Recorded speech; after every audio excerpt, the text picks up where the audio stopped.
Yo, what's going on, guys? Welcome back to Bullony Basketball. As you can see to my side here, got the one and only Romp 2.0 as my guest today. How's it going, Romp?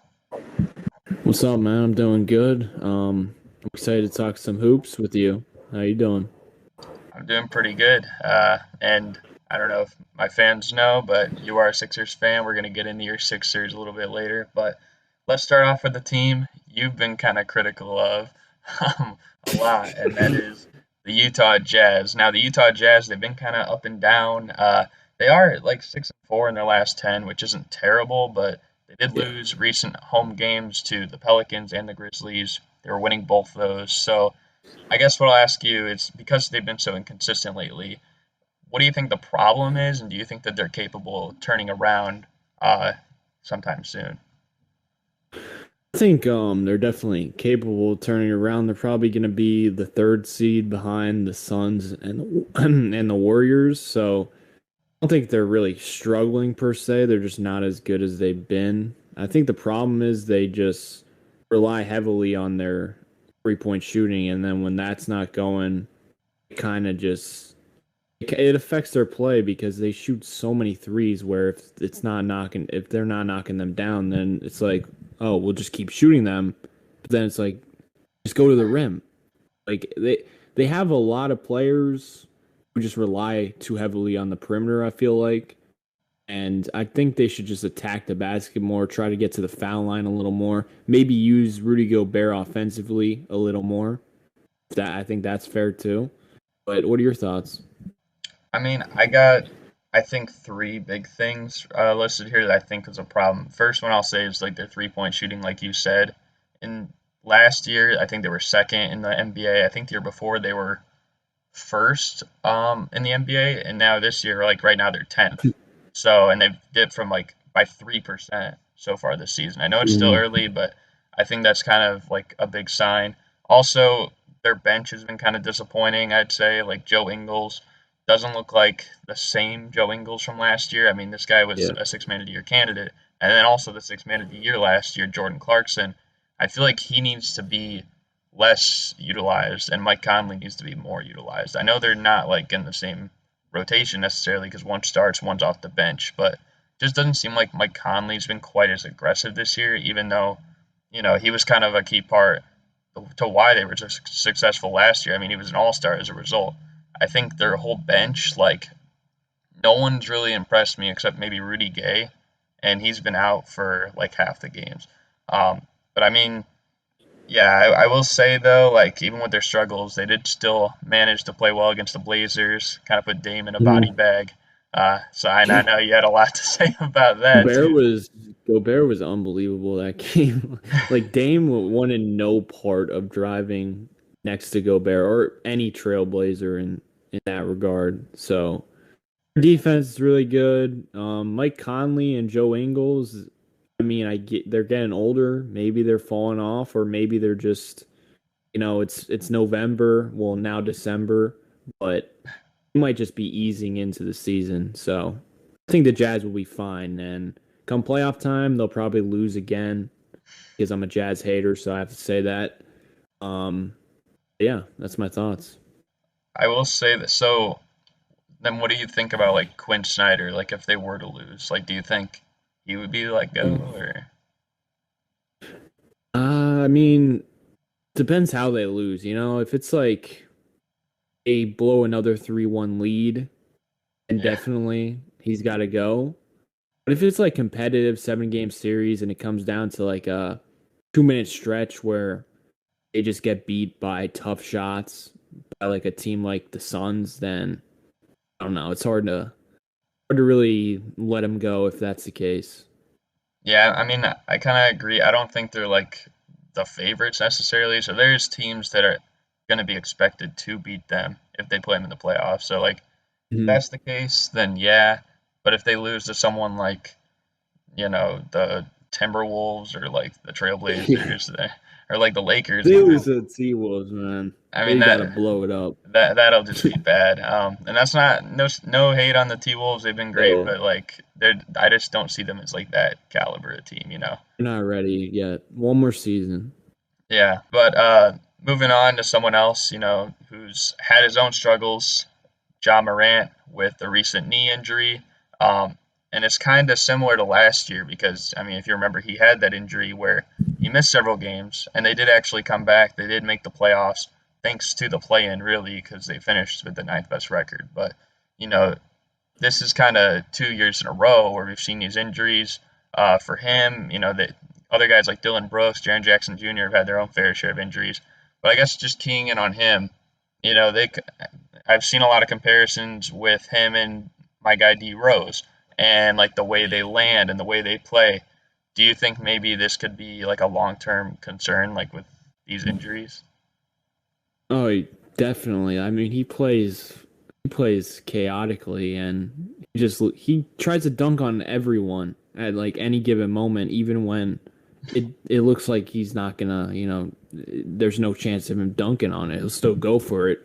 He definitely lands awkwardly sometimes. So it's just a matter of getting lucky and not getting that injury.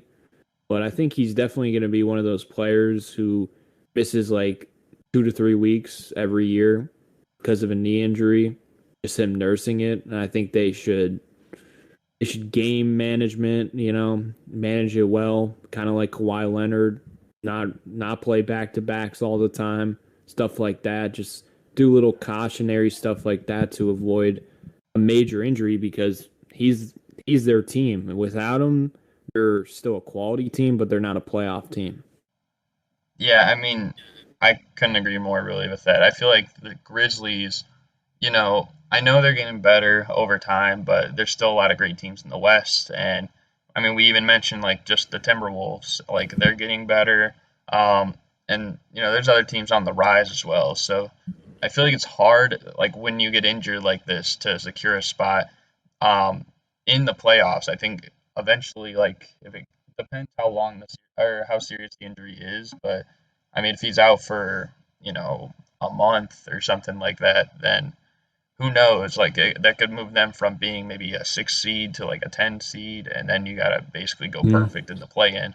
I still they will be at least in the play-in. I think that's probably the most realistic spot in my opinion, like where they'd be. But yeah, like for the long-term effect, like it could be bad. I mean, it's not just like we've seen it like with one injury with Rose, like I mentioned, but also guys like Isaiah Thomas or DeMarcus Cousins and stuff like that. So, and I mean, those guys have been struggling to find their way back. So, I don't know. It's just something to worry about, uh, down the line. I think like 15 years down the road, it's gonna be interesting to see if he can transform his game like D Rose, like when the athleticism fades away a bit because he relies heavily on his athleticism. It's gonna be interesting to see if he can transform his game like D Rose. I don't think D Rose gets enough credit for how much his game has changed. Like it's honestly insane how D Rose changes his game and is still in the league, contributing like he is the best player on the Knicks, as you know. I do Like know, it's yes. insane. Like people don't give him enough credit for that, Yeah, especially midway through your career after so many injuries. Like people don't understand how hard that is. Well, I mean, and even with like, I mean, you've seen all these guys that people, a few years ago were trying to like take over him, like when he was like around 2018, especially, like, oh, he's done. And then now, like those guys have kind of fallen off a cliff, but he's still here playing at this solid level. And maybe like John Morant, like if that's the case, then maybe the injuries get too much, then maybe he can develop like a 3 point shot and improve his defense and stuff like that. It looks like he's starting to take a 3 point shot like more Yep, often now. So I mean that's I guess a good sign, but I mean we don't even know like what like the NBA is kind of a lot different now than it was just 10 years ago. So like we don't know what it's gonna look like in 10 years from now. it's true. But yeah, we can move on. We can talk about what I have labeled as the biggest factors for their team, and quite literally, they are the biggest factors. They're Because huge. I mean, they are huge dudes. One of them is your guy Joel Embiid, and another one is your under the radar enemy Nikola Yeah, Jokic. But both these guys like first of all, I guess with Jokic, he had the wrist injury and he missed some time. They go on a 6-game losing streak, and he just came back. And then Joel Embiid, they were the first seed before he went out with the protocol. Then they dropped all the way down to 11th. I think right now, what are they, like 10th or something, or 9th? Yeah, I think we're 8th actually. Or I know tied for 8th. I think there's like a big tie in there or something. But the point is, like, both those teams dropped in the standings, and now they're both back. But I guess how much do you think their success is going to rely? Like, we know they're stars, but how much do you think their success is going to rely on these two players, like, for this season? I mean, for both of them, it's going to rely a lot on Embiid and Jokic. I mean, Embiid, he just does so much. Like, you saw when he went out, Seth Curry kind of dropped off a little. So he makes life so much easier for a lot of players on the Sixers. Definitely Seth Curry's the biggest one. I'd say Tobias Harris is another one. I think Tyrese Maxey actually kind of played better without him because he got a little more leeway and got a little more freedom. I hope Embiid like kind of watched him and realized, yeah, this guy can, if we develop like a pick and roll game, I think I want Embiid to focus more like on the little things, like being a better roller, being a better screener. That would just go so far if he could get like elite at that stuff and add like a elite pick and roll game with Maxey. That would really open up a lot of things for the offense. Yeah, he just does so much defensively, offensively that people don't realize, and he's definitely one of the most impactful players. And same goes for Jokic. I mean, playing with a bunch of scrubs, if I'm being real, like not scrubs, but without them, they kind of look like scrubs. But just because passing ability, he makes a lot of players look better than they actually are. He just makes his teammates live up to their potential, and that's key. Yeah, I mean, I guess to start with Jokic, I mean, you even mentioned, like, no Jamal Murray, now Michael Porter Jr., like, he's going to be out for probably the rest of the season. So it's like, what's the next best guy? It's probably Will Barton or Campazzo or Aaron Gordon, and it's not really a great team if we're being real. And that's a big reason why Jokic, so far this year, like, when you look at the analytics, it's not just the biggest disparity this year from one guy to the rest of his team, but it's also one of the biggest ever. So I think, like, in that regard, like, he's truly playing like, an MVP caliber player. And then, like, when you look at Joel Embiid, like, they kind of need him to create for their shooters because he draws so much attention, like, from the 10 to 15 range. I'm sure you even know that yourself. And I know you said, like, he needs to become elite in the pick and roll, but at the same time, it's like, even having him out there with the pick and roll right now is already a big benefit, And I mean, guys like you said, Tyrese Maxey, like, he still played well. Maybe even a little bit benefited from no Embiid because he's getting, like, more opportunity, more touches. And Seth Curry, like, he's a little up and down, but I guess he's probably been, like, their second most consistent player in this time. But, guys like Tobias and, like, Danny Green and stuff like that, like, they're not doing really much, in my opinion, like, from what I've seen, like, without Embiid. Yeah, and also, like you said, rim protection is pretty important as well. So I think both of these guys, I mean, it's not really a surprise why they were top 2 in MVP last year. Because I think, like, when they're both playing at a high level for, a majority of the year to contribute for these teams, like, they're probably some of the most impactful players in the NBA. Yeah, and people got to recognize that and just realize they're top 5 players wherever you want to put them. You know what I'm saying? So their impact is unreal and crazy. Like, you could put anyone around them and they're going to be a 40-win team probably. That's how good they are.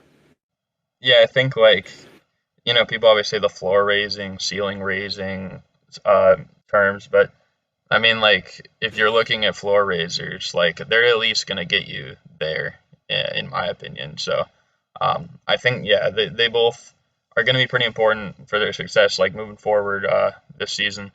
But we can move on to another big man. Made an interesting change with his name, Enes Kanter, or should I say Enes Kanter Freedom now. Mm. He became a U.S. citizen this week, and I guess in the celebration, to honor it, he decided, let me change my last name to Freedom. Just, I mean, what do you think of this? It's pretty weird, honestly, but I think he comes from a place where there's not a lot of freedom, so he's just really thankful for being in America and being a citizen. And I think we everyone in the world today just kind of, you know, takes for granted the small things, and since he came from a place where there really was no freedoms, he's just happy to be here, you know what I'm saying? So I don't know. I see a lot of backlash on Twitter about him, but he's just doing what he thinks is right. You know, he's preaching what he thinks. So I'm not gonna knock him for it. I think it's cringy at times. I think, jeez, sorry, you can go now. I gotta take a drink. Okay, I'll pick up where you left off. Nah, I just think that, I mean, congrats to him, becoming a U.S. citizen. Hmm. He's, what is he, like 30 years old, 29 years old? So, I mean, he's gone so long probably like dealing with, this backlash with his own home country. So, I don't Yeah, know. I just think that, like, I mean, I don't know. I just feel like it's kind of corny, if you know what I yeah, mean. it's corny. It, It's it's corny. it's really corny because it's like I feel like when you think of your name, like that's like who you are. It's like who all this stuff that he endured. Going through the stuff with his home country, like he was Ennis Cantor, and now I feel like to change that, like yeah, you are free, but I don't know if it just seems weird. I don't know. That's just That's weird. yeah. Um, I don't know. Do you have anything to add on that? Because I know you were saying something before you had like that cough thing going on. It's definitely it's corny. I'll tell you that. Yeah, for sure. Um, we can move on. We could talk about this is something that was kind of interesting in talking about. Probably more so than any other topic for the show today, and that is this two-way controversy. So I saw this Mhm. video on TikTok, and it was, talking about how some of the two-way contract players they're getting sent down and then sent back up, and then sent back down, sent back up, like literally on the same day or within one day and stuff. And obviously, like they don't all play at the same arena and stuff like that too. But I think one of the biggest examples used was like Kai Jones and James Booknight. They're always getting sent down to the Greensboro Swarm, then sent back up, sent back down. And it just happened the other day with Brandon Boston Jr. I don't know if you saw, like he dropped 46, and then he gets sent back up the same day to play for the Clippers. But like he's not really being utilized. I just feel like it's kind of hard with like getting your rhythm in like two different situations. But I don't know. What do you think? Do you think it kind of has like a negative or like a stressful influence to be moved up and down so frequently like that? Um, I don't know. I mean, they're young, most of them, so I don't think it's a big deal as much as you would think it would be. I think they're probably just happy to be called up. Like I'm sure Brandon Boston's just happy to be on the bench with watching Paul George, and he's probably going to learn from that experience as much as he is getting playing time for the G League team. So I feel like it's not too bad as long as it doesn't get out of control. Like every single night, it could get annoying. And if you're a part of like a trash organization with like bad leadership, bad coaching, I think that could go into the mental side where it is affecting you because it's just the atmosphere of the organization. Like the Kings, for example, I mean, probably that situation would be much worse than, say, the Clippers, who are a much better franchise right now with better leadership.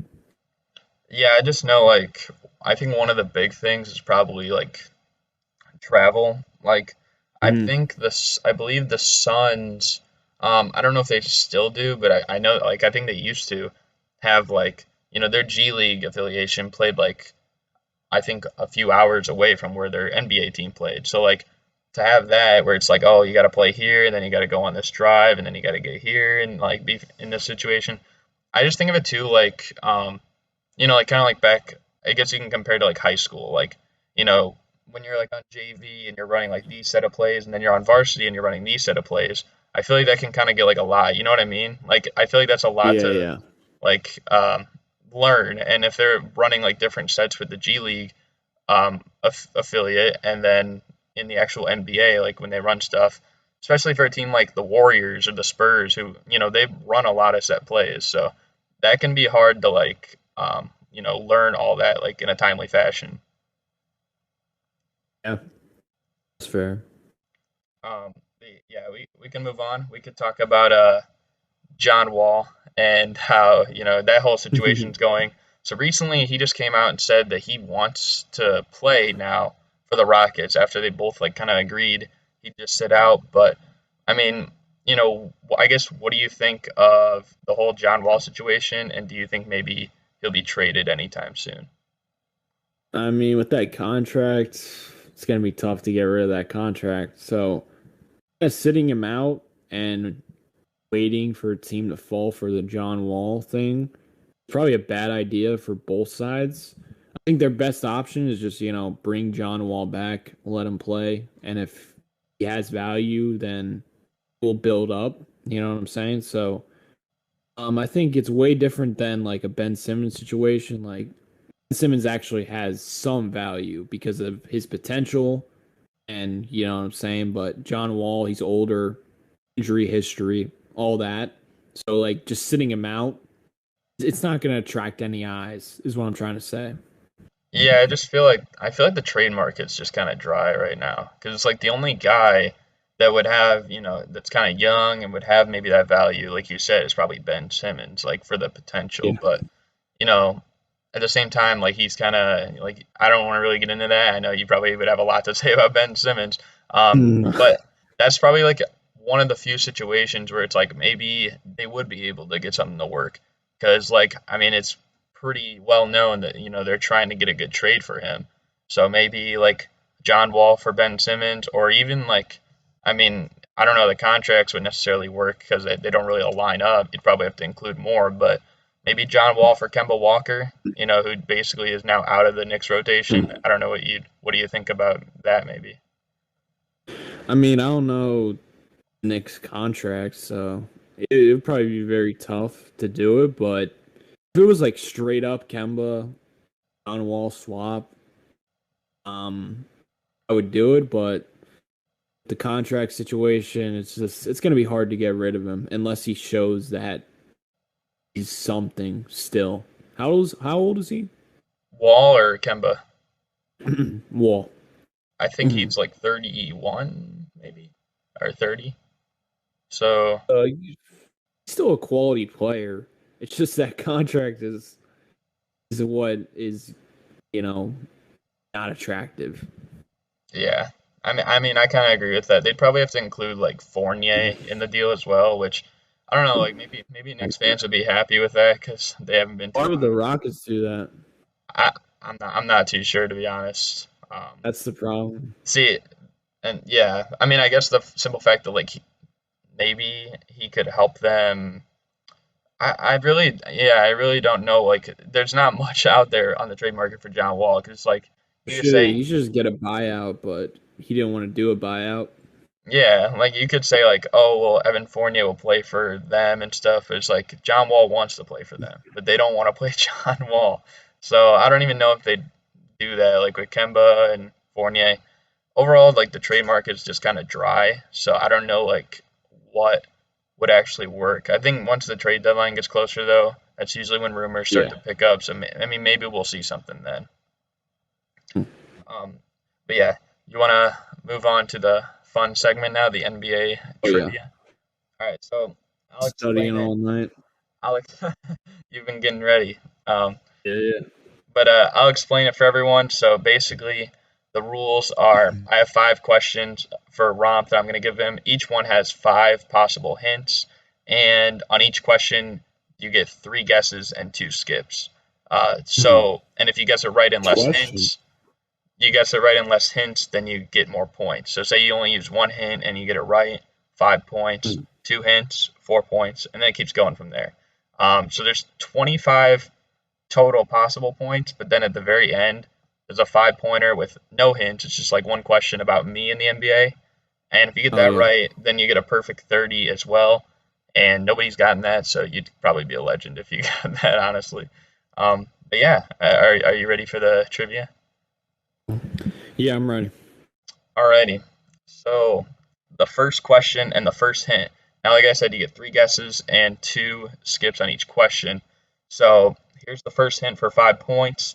This current NBA player grew up in Illinois as a fan of Michael Jordan and the Chicago Bulls. Derrick Rose. You want to guess Derrick Rose? Now, you could also skip. You could use it. Okay. Unfortunately, it is not Derrick Rose. So that's the first strike. Now, I'm going to give you the next one. This is going to be worth 4 points if you get it right. You could also How many still strikes skip. do I get? You get 3 guesses on each question. So you've already used 1. Oh. But yeah. So give me a hint. Okay. So the next hint is this player lost the slam dunk contest to Nate Robinson, despite Robinson missing 14 straight dunks. Whoa. Yeah. Dude. And like I said, you could skip. You got 2 on each question, or you could guess now for a chance at more points. Dude, I should know this. Feel like I should know this? Probably, I'd say. You want the next one? Andre Iguodala. Wait, what'd you say? Sorry. Andre Iguodala? Is that your guess, Iggy? Oh man, I know he lost to him, but I don't think he's from Illinois. I really don't. But I don't know where Iggy's from. That's the problem. I mean, you could. I feel like you'd get it after the next one anyway, so you could probably guess here if you want. All right, I'll go with Andre Iguodala. That's pretty good because it is Andre Iguodala. Oh my god, I didn't know he was from Illinois. Yeah. I should. I mean, that's pretty good. For former Sixer, had to put in. So that's pretty impressive. You got 4 points right now. I always tell my guests try to get at least 10. So you're on pace. You're doing good right now. All right. So the second question, the first hint is this is a current NBA head coach, and he was the last person hired as the head coach of the Magic before Stan Van Gundy was there. So like how Van Gundy led them to the finals. This is the last guy that was hired as the head coach before him. For him. And he's a current head coach too.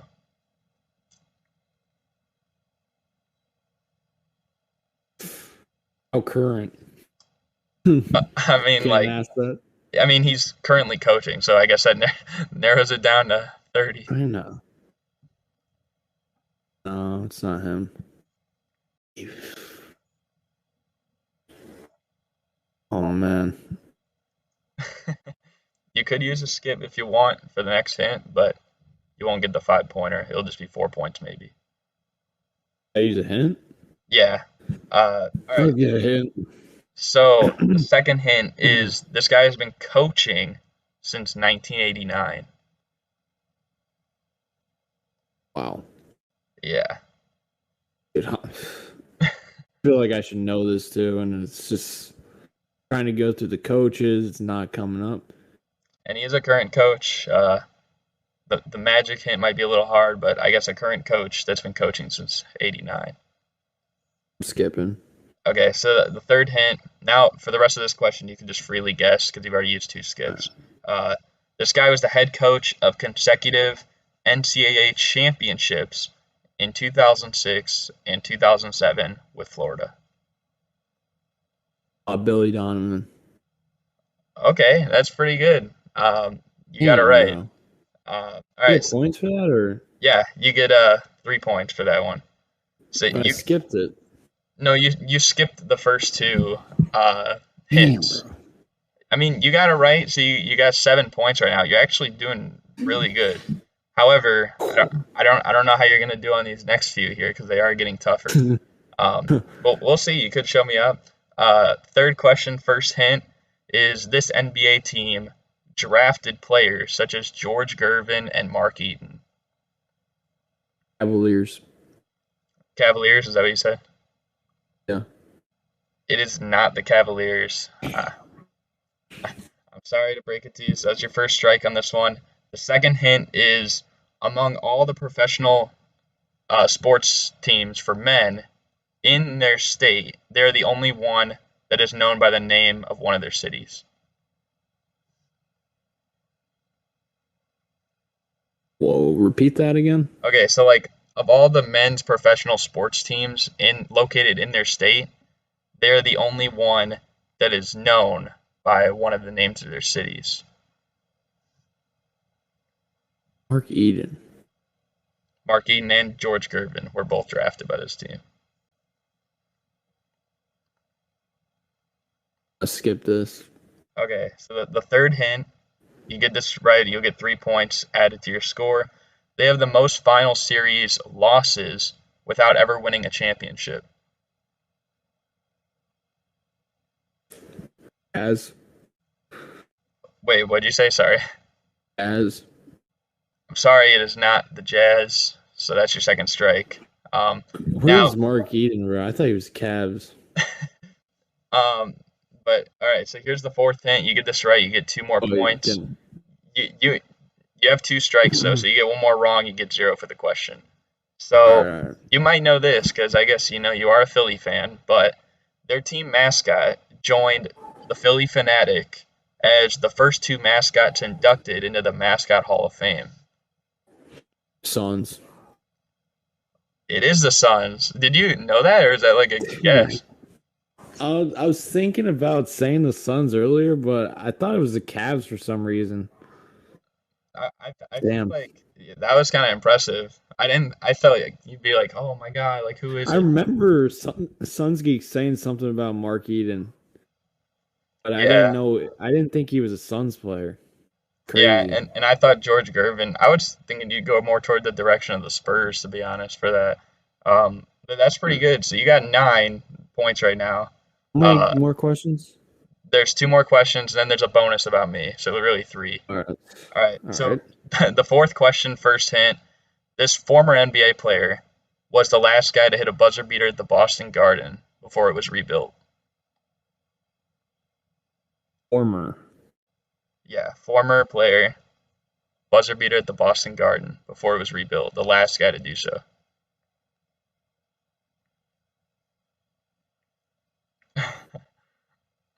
Oh, so it doesn't have to be a Boston player because it's just. That is true. It doesn't have to be, but it could be.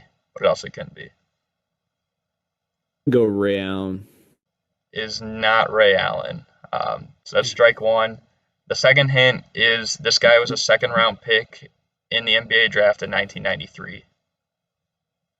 God. Just go to the next hint. Okay.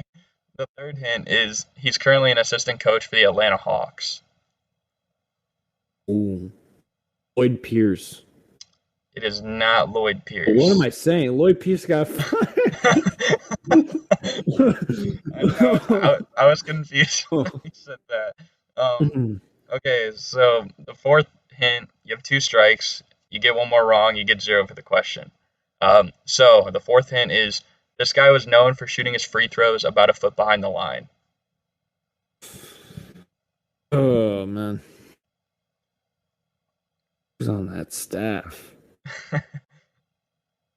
Oh, man. I have no clue. You gonna take an L here? No. Okay. So the last hint, he was a 1998 NBA All-Star with the Lakers. The correct answer was Nick Van Exel. Yeah, not getting that. I mean, yeah, that was a tough one, I guess. That's fair. But you still got Lloyd 9 Pierce. points. that was bad. Now, if you get a 3-pointer here or higher, then you'll have the record for most on the show as of right now. Really? Yeah. Wow. So, and if you get at least 2, you'll tie the top of the leaderboards, which is currently held by my friend Price and Suns Geek. So I know you'd probably want to do that. So I'm going for the yes. let's go. So the fifth question, first hint, is this current NBA player comes from a family of 7 children. I think it's Steven Adams. Are you guessing Steven Adams? Hold on. Let me ponder. It's one of those big men, man. They're always a part of big families. Wait. Repeat the question. He is a current NBA player that comes from a family of 7 different children. I think I got another 7 different children.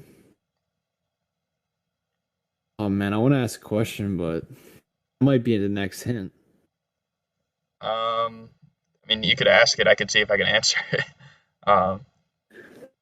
Is his brothers in the NBA or is? No. I'll say they're not. I'm gonna go Steven Adams then. It is not Steven Adams. So that's strike number 1. Here's the second hint for 4 points. He became the first college player to win both the Oscar Robertson Trophy and the Jerry West Award, and he did so in the same year when he was in college. He got the Big O Trophy and Jerry West Award in the same year. The only one ever, too.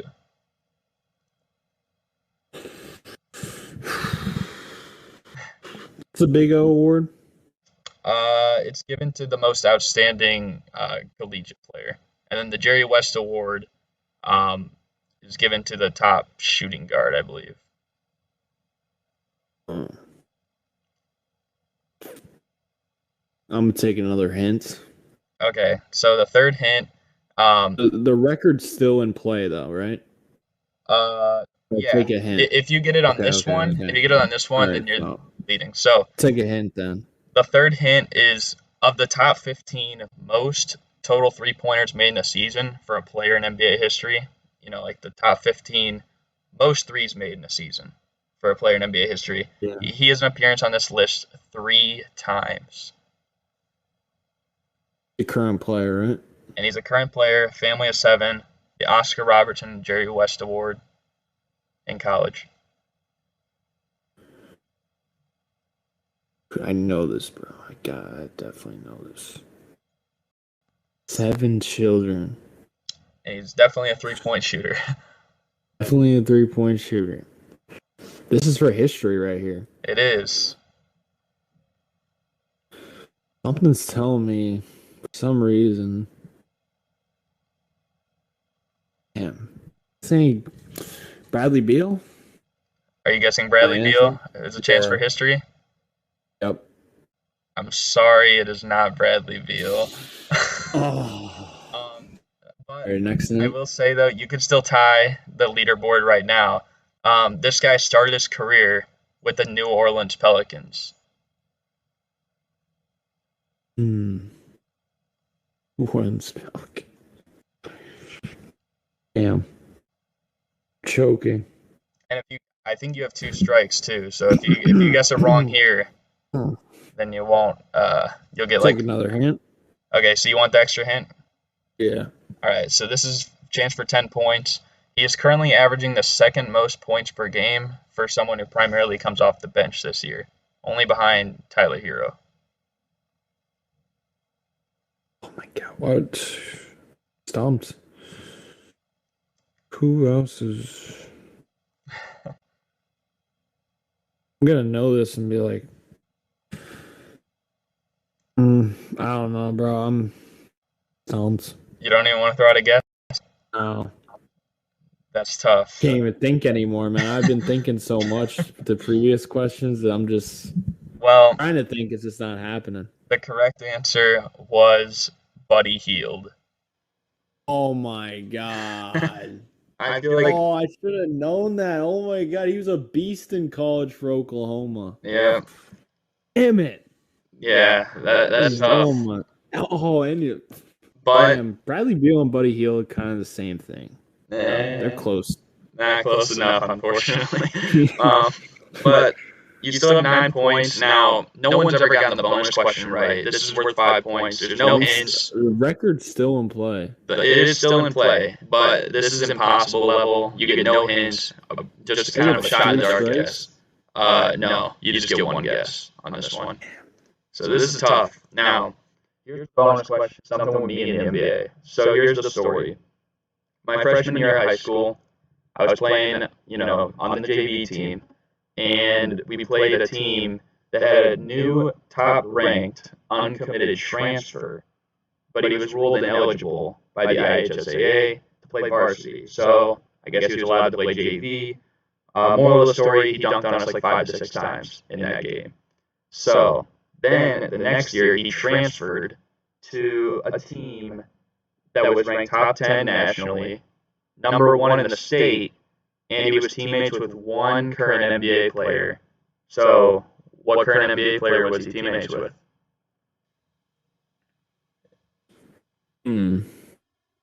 From Indiana? Well, what do you mean? Like, I mean, he played in Indiana with me, against me. I'll say that much. All right. So you get one guess, and obviously, as to recently, they were top 10 nationally his senior year. Are you guessing Tyler Hero? Yeah. It is not Tyler Hero. That's a pretty good guess, though, because I think he fits in. He's like Wisconsin, right? Yeah, and they were drafted, I think, the same year as this guy. The correct answer is actually from Simeon High School, Talen Horton-Tucker. So, I mean, that was tough, but I mean, yeah, they were ranked, I think, 7th in the nation that year. So it's dope. Yeah. But I don't know. I think you did pretty good. You got 9 points. There's, I think, a lot of people. Everyone's always really close in this. I think the range is like 9 to 11 for everyone. So it's kind of just a matter of the fact that, like, I don't know, knowing weird stuff. I guess that's what makes this hard trivia. Because, like, should have known Billy Donovan. Well, in the Buddy Hield one, I'm sure that one was probably pretty tough too. That was the easy one. But I mean, you did pretty good. That wasn't even in my head. I feel like people forget he played on the Pelicans to start. Like because he was only there. I was so focused on the 7 children.